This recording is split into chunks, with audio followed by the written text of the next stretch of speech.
नमस्कार, इस विशेष कार्यक्रम में आपका स्वागत है। मैं हूं अशोक श्रीवास्तव। सूचना और प्रसारण मंत्रालय ने देश के 3 बड़े राष्ट्रीय चैनलों को एक नोटिस भेजा है और ये नोटिस भेजा है जो केबल टीवी नेटवर्क्स रूल्स हैं, उन रूल्स के उल्लंघन के संदर्भ में एक नोटिस भेजा है। इस पर कोई एतराज नहीं है और उस पर एक देश में लंबी बहस हुई है। हालांकि यह पहली बार नहीं है कि देश में मीडिया की जो भूमिका है, खास करके संवेदनशील मसलों पर मीडिया का जो रोल है, उसको लेकर पहली बार बहस नहीं हो रही है। बहस बहुत लंबी है, बहुत लंबे अरसे से चल रही है। खुद मीडिया इंडस्ट्री में जो लोग बैठे हैं वो इस सवाल को उठाते रहे हैं, लेकिन साथ साथ जो मीडिया इंडस्ट्री के लोग हैं वो एक बात बार बार कहते रहे हैं कि स्वनियमन, यानी कि वो कहते हैं कि सेल्फ रेगुलेशन मीडिया की तरफ से होना चाहिए। सेल्फ रेगुलेशन के लिए कुछ कदम भी उठाए गए हैं, लेकिन आखिर उसके बाद क्यों जरूरत पड़ी सूचना प्रसारण मंत्रालय को इस तरह का नोटिस देने की इन चैनल्स को, और दरअसल कितना वाजिब है ये नोटिस और क्या तर्क हैं मीडिया इंडस्ट्री के, इस पर हम बात करेंगे। और इस मसले पर बात करने के लिए हमारे साथ 3 मेहमान स्टूडियो में मौजूद हैं। मैं परिचय करा दूं, हमारे साथ जस्टिस भगवती प्रसाद जी हैं। जस्टिस भगवती प्रसाद जी पूर्व चीफ जस्टिस हैं झारखंड के। हमारे साथ दूसरे मेहमान हरीश गुप्ता जी हैं। हरीश गुप्ता जी प्रधान संपादक हैं लोकमत के, नेशनल एडिटर हैं लोकमत के। और हमारे साथ तीसरे मेहमान केजी सुरेश हैं। केजी सुरेश जी वरिष्ठ सलाहकार संपादक हैं डीडी न्यूज के। आप तीनों का बहुत बहुत शुक्रिया और स्वागत इस बहस में हिस्सा लेने के लिए। हम बात कर रहे हैं जो केबल टेलीविजन नेटवर्क रूल हैं, ये रूल भी पूरे जो इंडस्ट्री है, इंडस्ट्री के साथ बैठकर बनाया गया। इंडस्ट्री ने खुद इन रूल्स को स्वीकार किया था। अब इसमें जो 1E है, जिसके लिए उल्लंघन के कारण एक नोटिस दिया गया, वो साफ तौर पे कहता है ऐसा कार्यक्रम प्रसारित नहीं होगा जिससे हिंसा को बढ़ावा देने या भड़कने की आशंका हो या जो राष्ट्र विरोधी रवैये को प्रोत्साहित करे। हमें यह नहीं भूलना चाहिए, इन मीडिया रिपोर्टिंग के बाद और याकूब की फांसी के बाद कश्मीर में ISI के झंडे लहराए गए, कुछ लोगों ने पुलिस पर पथराव किए और मुंबई में पुलिस को बहुत जद्दोजहद करनी पड़ी कि इसके बाद कोई दंगे ना हो। तो क्या इसमें अगर नोटिस दिया गया तो गलत क्या? ये जो अभिव्यक्ति की स्वतंत्रता की जो दुहाई दी जा रही है, उसमें बड़े अफसोस की बात है कि हम इस बात को भूल जाते हैं कि अनुच्छेद 19(1)(a) जिसके तहत हमको ये अभिव्यक्ति की स्वतंत्रता मिली है, उस पर कुछ शर्तें भी जो है 19(1)(b) के अंदर संविधान में स्वयं लिखा हुआ है, जिसमें ये बिल्कुल स्पष्ट किया जाता है कि चाहे वो विदेश के मुल्कों के साथ रिश्ते का मामला हो या सांप्रदायिक सौहार्द का मामला हो, अश्लीलता का मामला हो, उसमें हम पर कोई कुछ आप कह सकते हैं रेस्ट्रिक्शंस, रीजनेबल रेस्ट्रिक्शंस संविधान ने खुद लगाया है। तो ये जो आजादी मिली है या स्वतंत्रता है, ये बेलगाम नहीं है, ये बेकाबू नहीं है कि आप जितना मर्जी जैसे मर्जी कहिए। देखिए, यूएस की मीडिया को एक तरह से पूरे लोकतांत्रिक विश्व में, लोकतांत्रिक दुनिया में, डेमोक्रेटिक वर्ल्ड में एक आदर्श के रूप में कई लोग देखते हैं। वहां भी जब 26/11 का हमला होता है, वो जो मीडिया है, वो जब अफगानिस्तान पर जब हमला करते हैं तो वो अमेरिका का युद्ध नहीं कहता है, वो कहता है कि ग्लोबल वॉर अगेंस्ट टेररिज्म, आतंकवाद पर वैश्विक युद्ध, यह शब्द का प्रयोग करता है। क्योंकि अगर राष्ट्र नहीं है तो कौन सी अभिव्यक्ति की स्वतंत्रता की हम बात कर रहे हैं? तो देश हित से बढ़कर हम सिर्फ, अफसोस की बात यह है कि मैं पूरी तरह हरीश जी के साथ सहमत हूं कि आज मीडिया एक एवोल्यूशनरी प्रोसेस से गुजर रहा है। आज हमारा ओनरशिप पैटर्न खुद, कई लोग इस बाजार में जो उतरे हैं उनके कुछ निजी स्वार्थ हैं, कुछ लोग टीआरपी के भागदौड़ में हैं। शायद इस पूरे भागदौड़ में कहीं ना कहीं हम लोग कुछ जो जिसे कहते हैं कि मूल बिंदु है पत्रकारिता के, उसको हम भूल जाते हैं। हम ये इस बात को भूल जाते हैं कि जब हम एक उंगली दूसरे पर उठाते हैं तो 3 उंगली जो है हमारे तरफ भी इशारा करता है। तो ये जो अंतर मंथन आज मीडिया में नहीं है, हम जो हाइपर सेंसिटिव होकर हमारी कोई भी आलोचना हो उसको हम तुरंत जो है, हम उसको ये कहे कि ये हमारे जो स्वतंत्रता की अभिव्यक्ति है उस पर एक आघात है, मुझे लगता है कि ये ओवर रिएक्शन है, जैसे हरीश जी ने कहा। इसमें कोई दो राय नहीं कि अगर, क्योंकि आज पर आप कह रहे हैं अंतर मंथन है, शायद अंतर मंथन तो है, क्योंकि हरीश जी बात यह है कि कई लोग ये नहीं कह रहे कि ये नोटिस गलत है। हालांकि कई जो एसोसिएशंस हैं वो विरोध कर रही हैं, लेकिन बहुत से लोग ये कह रहे हैं नोटिस ये जो कुछ रिपोर्टिंग हुई है इसके ऊपर सवाल उठाए जा सकते हैं, लेकिन हम ये खुद तय करेंगे और हम डिसाइड करेंगे कि क्या गलत हुआ। स्वनियमन का अधिकार होना चाहिए, मीडिया पे सरकार का कोई अंकुश नहीं होना चाहिए, वो ये कहते हैं। देखिए, मैं आपको बताऊं कि वो जमाना अभी बदल गया है। स्वनियंत्रण जो है वो भी एक मैकेनिज्म नियंत्रण का ही तो है। बिल्कुल। लेकिन आप स्वयं नियंत्रण कब करते हैं? जब टेलीकास्ट हो गया। अब क्या करेंगे? जब सुबह से लेके शाम तक आपने जो दिखाना था, उसके बाद लोग अपने सो गए, उसके बाद सुबह का अखबार छाप रहा है, उसके बाद आप डैमेज कंट्रोल कर रहे हैं, डैमेज तो हो गई। तो प्री सेंसरशिप तो आप लगा नहीं रहे जी। तो सेल्फ रेगुलेशन तो ये तो हुआ नहीं कि हमको छोटा छगील का इंटरव्यू दिखाना है तो सेल्फ रेगुलेशन कमेटी बैठी और उसने उससे पूछा आपने कि साहब हम जैसे दिखा दें भाई, ऐसा तो नहीं हुआ ना। बिल्कुल। और ये ऐसा भी नहीं कि छोटा शकील का इंटरव्यू टीवी चैनल पे पहली बार चला है, बहुत बार चलता है। हाँ, मतलब आप तो खुद जानते हैं।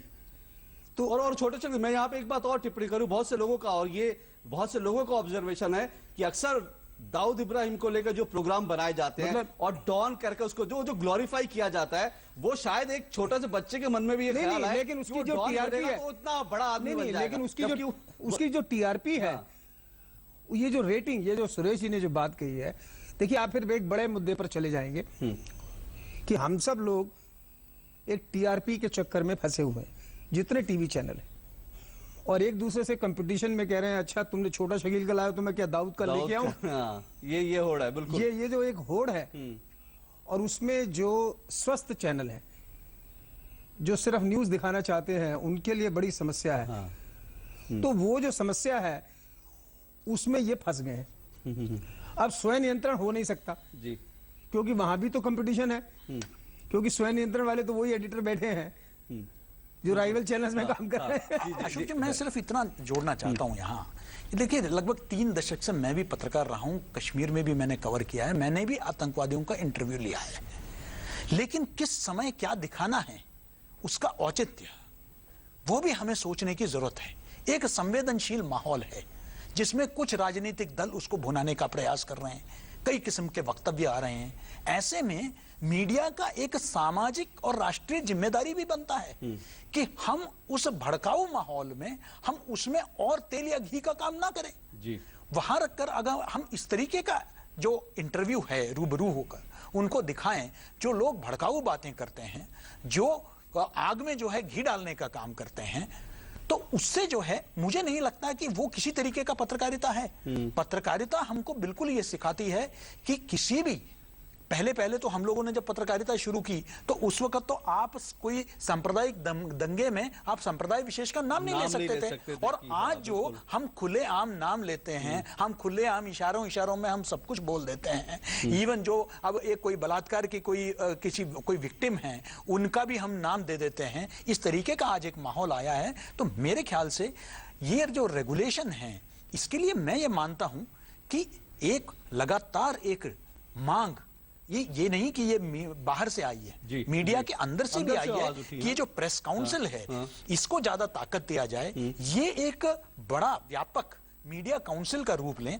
उसमें सुप्रीम कोर्ट के लोग, दूसरे पेशे के लोग, आम आदमी के जो नुमाइंदे हैं वो, मीडिया कर्मी, मीडिया के लोग, ये सब मिलकर एक साथ एक संगठन का एक क्रिएशन हो। केजी सुरेश जी और जो हरीश जी ने मुद्दे उठाए, उससे पहले मैं भगवती जी के पास जो एक बात मैं यहाँ जरूर जोड़ना चाहूंगा, जो उन्होंने कहा टीआरपी की बात और मीडिया के जो दायित्व हैं, उनकी जिम्मेदारी है, उसका अगर हमें ताजा उदाहरण देखना हो तो आपके पास इस वक्त जो है, आपको पिछले 2 दिन में आप टेलीविजन चैनल उठाइए, आपको एक राधे माँ की खबरें खूब मिलेंगी, उस पर प्रोग्राम मिलेंगे। लेकिन झारखंड में अगर 5 महिलाओं को डायन बताकर मार दिया गया तो यहां पर चैनल की सामाजिक जिम्मेदारी, उनकी एक नैतिक जिम्मेदारी बनती है कि इस तरह की चीजें अगर देश में चल रही हैं तो उनके खिलाफ आवाज उठाए। लेकिन टीआरपी शायद राधे माँ में मिल जाती है। हरी जी, अगर मैं गलत नहीं कह रहा हूं, शायद डायन बता के जो औरतें मारी गई उन पर अगर आप एजुकेशन के काम करेंगे तो अशोक, बस मैं एक चीज, आपने क्योंकि एक नाम विशेष लिया, पहले भी एक किसी धार्मिक गुरु के खिलाफ किसी तरीके से एक बड़े पैमाने पर, मैं नाम नहीं लेना चाहता, उसके बाद हम देखते हैं कि कुछ दिन बाद उसी गुरु का जो है सवेरे स्पॉन्सर्ड प्रोग्राम उन्हीं चैनलों में जो है दिखाया जाता है। ये किस तरह का नैतिकता है, ये मुझे समझ में नहीं आया। बिल्कुल, आपने सही उदाहरण दिया।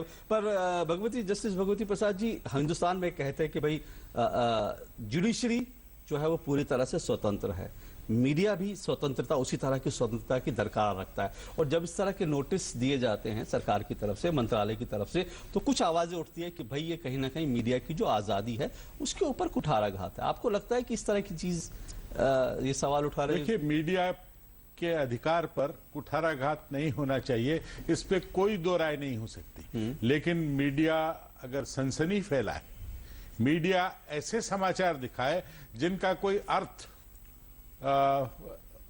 ऐसा नहीं होता कि जो समाज को सुधारने के लिए हो, और अगर वो ही समाचार बाद में, जैसे अभी आपने एक धर्मगुरु की बात की और उनके विज्ञापन आजकल रोज चल रहे हैं जी, तो वो उदाहरण ऐसा है कि हम ऐसा अंदाजा लगा सकते हैं कि राधे माँ भी उसी तरह से कोई विज्ञापन बाद में देगी और यही कि चैनल उनके वापस प्रोग्राम चल रहे होंगे, आज आप उनके खिलाफ टीआरपी बढ़ रहे हैं, कल उनके प्रोग्राम भी आप चला सकते हैं।